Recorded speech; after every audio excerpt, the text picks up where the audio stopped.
여러분은 혹시 집안일이라는 말만 들어도 저절로 한숨부터 나오지는 않으신가요? 매일 반복되는 청소와 정리, 식사 준비, 빨래 같은 일상적인 돌봄 노동들이 때로는 거대한 산처럼 느껴질 때가 있습니다.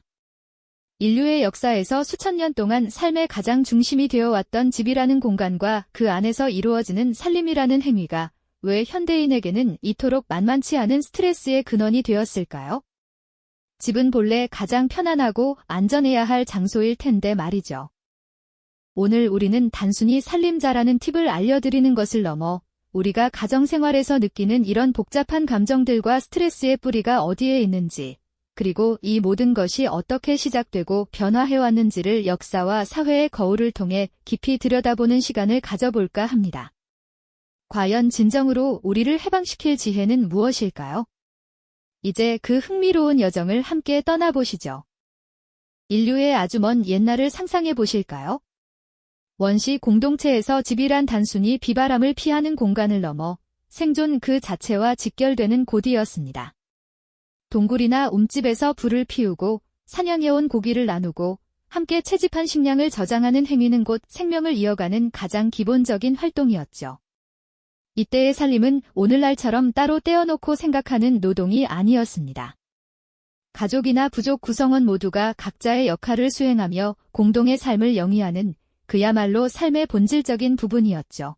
고대 농경사회로 접어들면서는 또 다른 모습으로 살림이 진화합니다.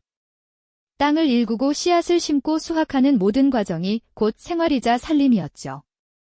흙으로 벽돌을 빚어 집을 짓고 밭에서 기른 곡물로 음식을 만들고 손수 옷감을 짜서 옷을 해입는 모든 행위가 삶의 일부였습니다. 그 과정 속에는 자연의 순리에 따르는 평온함과 공동체 안에서의 유대가 깊이 스며들어 있었을 겁니다. 어쩌면 이때의 사람들은 오늘날 우리가 느끼는 살림 스트레스라는 감정 자체를 상상조차 하지 못했을지도 모르겠습니다. 살림은 곧 생존이었고 삶의 리듬이었으며 공동체 안에서 서로를 돌보는 따뜻한 문화였으니까요. 하지만 시간은 흐르고 세상은 변했습니다. 특히 18세기 후반 영국에서 시작된 산업혁명은 인류의 생활 방식을 뿌리부터 뒤흔들었죠. 농업사회에서 공업사회로, 시골에서 도시로 사람들이 대거 이동하면서 집과 살림의 의미도 완전히 달라지기 시작합니다. 이전까지는 집안에서 생산과 소비가 함께 이루어지던 공간이었지만 이제 생산의 주 무대는 공장과 사무실 같은 공적인 영역으로 옮겨갔습니다. 사람들은 집 밖으로 나가 임금을 받고 일했으며 집은 오로지 소비와 휴식의 공간으로 그 역할이 분리되기 시작한 것이죠. 이러한 변화는 가정이라는 개념을 새롭게 탄생시켰습니다. 삭막하고 치열한 외부 세계로부터 벗어나 안식을 취하는 성역이자 가족 구성원들이 편안함을 누리는 보금자리라는 이상적인 이미지가 만들어진 겁니다. 그런데 이 보금자리를 안락하게 유지하고 관리하는 일은 누구의 몫이 되었을까요? 공적인 영역에서 일하는 남성과 대비되는 가정관리라는 새로운 역할이 특정 성별, 주로 여성에게 집중되기 시작했습니다. 빅토리아 시대의 이상적인 주부상처럼 집안의 모든 것을 완벽하게 돌보는 것이 여성의 미덕이자 책임으로 여겨졌죠. 결국 산업혁명과 도시화는 집을 생산활동에서 분리하고 가정을 휴식과 소비의 공간으로 재정의하는 동시에 그 안에서 이루어지는 살림이라는 노동에 새로운 의미와 책임감을 부여한 셈입니다.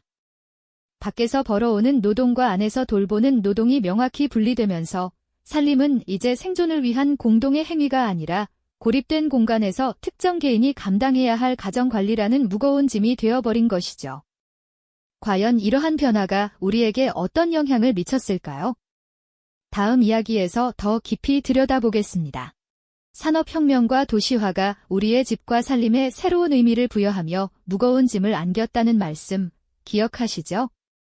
이제 그 짐은 20세기에 접어들면서 또 한 번 거대한 환상으로 포장되기 시작합니다.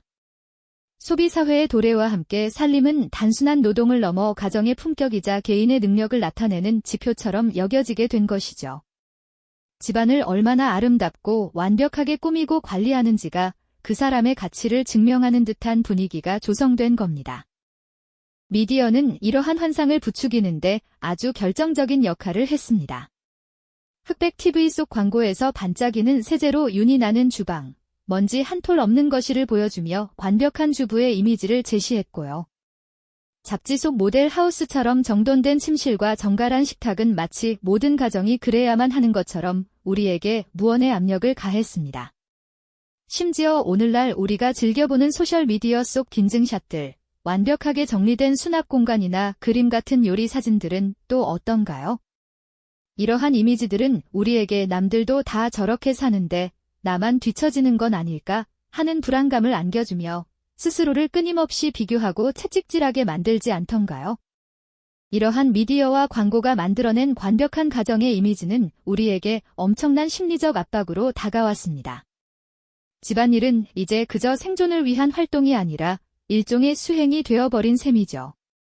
늘 새 것처럼 빛나는 가전제품, 정리의 달인처럼 완벽하게 정돈된 공간, 갓 구운 빵 냄새가 솔솔 풍기는 따뜻한 주방. 이 모든 이상적인 모습들 앞에서 우리는 혹시 지쳐버리지는 않았을까요? 이 완벽주의의 그림자 아래에서 우리는 살림을 통해 오히려 더 큰 스트레스와 허탈감을 느끼게 된 것은 아닐까요? 우리는 무의식 중에 이러한 환상을 좇으며 끝없이 부족함을 느끼고 자신을 자책하는 악순환에 빠져들었을지도 모릅니다. 그렇다면 이 완벽한 살림이라는 환상에서 벗어나 진정으로 우리를 위한 삶의 본질로 돌아갈 방법은 없는 걸까요? 다행히도 우리는 과거의 지혜나 다른 문화권의 접근 방식에서 실마리를 찾을 수 있습니다. 예를 들어 물건을 소유하는 것보다 경험을 중시하고 불필요한 것을 비워내는 미니멀리즘은 살림의 본질에 대한 새로운 관점을 제시해주죠. 또한 이웃과 공동체 안에서 서로 돕고 나누는 공유경제나 품앗이 같은 개념은 살림이 결코 고립된 개인이 감당해야 할 짐이 아니라 함께 지어가는 삶의 과정임을 일깨워줍니다. 결국 중요한 것은 어떻게 하면 살림을 더 잘할 수 있을까 하는 소소한 팁이 아니라 왜 우리는 살림에 이토록 스트레스를 받을까라는 근본적인 질문에 대한 답을 찾는 것이죠. 우리가 살림 스트레스라고 부르는 것의 상당 부분은 사실 사회와 미디어가 끊임없이 주입한 완벽주의에서 비롯되었다는 사실을 깨닫는 순간, 우리는 불필요한 짐을 내려놓고 삶의 주체성을 되찾을 수 있습니다. 진정한 살림 팁은 외부의 지침이 아니라 나의 삶과 가치를 존중하고 불필요한 환상에서 벗어나 삶의 본질에 집중하는 내면의 지혜에 있는 것이죠. 오늘 우리는 단순한 살림 넘어 우리 삶의 근간을 이루는 집과 가정의 의미를 역사와 사회의 흐름 속에서 깊이 들여다보았습니다. 이 지식은 단순히 과거를 아는 것을 넘어 지금 우리가 느끼는 불안과 스트레스의 본질을 이해하고 우리에게 진정으로 맞는 더 나은 삶의 방식을 찾아가는 데 중요한 나침반이 될 것입니다. 이제 여러분의 살림은 누구를 위한 것인가요? 진정으로 당신을 위한, 그리고 당신의 가족을 위한 집은 어떤 모습이어야 할까요? 그 질문의 답은 아마도 당신의 가장 깊은 곳에 있을 겁니다.